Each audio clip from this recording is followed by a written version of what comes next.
गोपीचंद पडळकर यांच्या हाणामारी करणाऱ्या कार्यकर्त्यांविरोधात कारवाईसाठी जितेंद्र आव्हाड आक्रमक. रात्रभर विधान भवन परिसरात जितेंद्र आव्हाड यांसाठी या कडक कारवाईची मागणी. आव्हाडांच्या कार्यकर्त्यांना पकडून नेणाऱ्या पोलिसांच्या गाडीसमोर high voltage drama. Vidhan Bhavan परिसरात जितेंद्र आव्हाडांनी अडवली पोलिसांची गाडी. गाडीसमोर झोपलेल्या आव्हाडांना पोलिसांनी फरफटत बाजूला सारलं. विधान भवनातील राड्याची विधानसभा अध्यक्ष राहुल नार्वेकर यांच्याकडून गंभीर दखल. विधान भवनामध्ये हिंसक कृत्य होऊ देणार नाही, फौजदारी कारवाईसाठी राहुल नार्वेकरांनी मागितला अहवाल.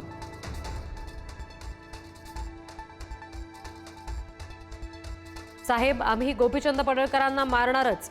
जयंत पाटील यांच्या समोरच आव्हाडांच्या कार्यकर्त्यांचं विधान.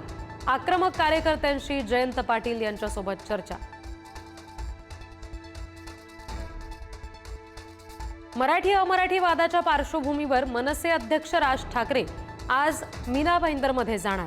पोलिसांच्या दडपशाहीनंतर यशस्वी मोर्चा काढणाऱ्या मनसैनिकांशी साधणार संवाद. जाहीर सभेचंही आयोजन.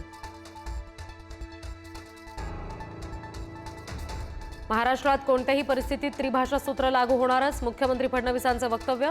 तर इंग्रजीला पायघड्या घालायच्या आणि भारतीय भाषांना विरोध करायचा हे योग्य नाही, फडणवीसांची टीका. विधानसभा आणि विधान परिषदेतील विरोधी पक्षनेत्याच्या निवडीसाठी ठाकरेंची शिवसेना आणि काँग्रेस आक्रमक. मुख्यमंत्री फडणवीसांची घेतली भेट. दोन्ही सभागृहांमध्ये लवकरात लवकर विरोधी पक्षनेता निवडण्याची मागणी. महाविकास आघाडीचं शिष्टमंडळ आज राज्यपालांची भेट घेणार. जनसुराज्य कायदा रद्द करणार मागणी.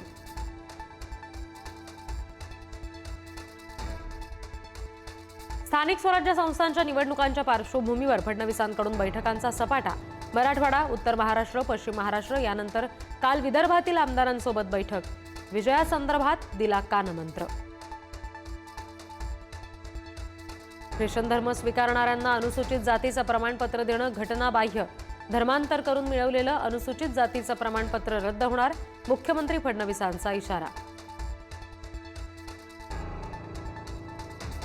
150 कोटींच्या जमीन प्रकरणामध्ये खासदार संदीपान भुमरेंचा ड्रायव्हर जावेद शेखला आयकर विभागाची नोटीस. तर भुमरेंनी अधिकाऱ्यांवर दबाव टाकून जमीन चालकाच्या नावावर केली. इम्तियाज जलील यांचा आरोप. संभाजी ब्रिगेडच्या प्रवीण गायकवाड यांच्यावरील शाईफेक आणि हल्ल्याच्या निषेधात आज अक्कलकोट बंद. मराठी संघटनांसह व्यापाऱ्यांचा बंदला पाठिंबा. संपूर्ण सोलापूर जिल्ह्यातही पडसाद.